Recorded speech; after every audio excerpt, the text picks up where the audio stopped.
இருக்க சூழ்நிலைக்கு மக்களுக்கு எது முக்கியமா தேவைப்படுது?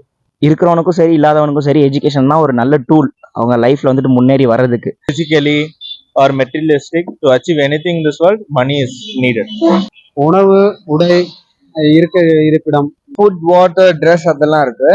இப்போ வந்துட்டு நிறைய பேத்துக்கு பேசிக் நீட் எப்படி இருக்குன்னா அவங்க கிட்ட இருக்கு, அது நம்ம கிட்ட இருந்தா பரவாயில்ல அப்படிங்கிற அளவுக்கு வந்துட்டாங்க. சாப்பாடா இருக்கட்டும், தங்குறதுக்கு இடமா இருக்கட்டும், துணிமணியா இருக்கட்டும், எல்லாத்துக்குமே மெயினான இது காசு தான்.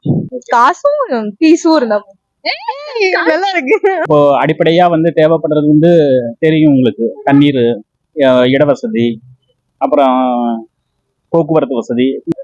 அதுக்கு தேவையான தண்ணி, உணவு எல்லாம் பஞ்சமாயிருக்கு, கிடைக்காது. எல்லாமே என்ன பண்றாங்கன்னா விவசாயத்தை பூரா முடிச்சிட்டாங்க. விவசாயமே இப்ப இல்ல.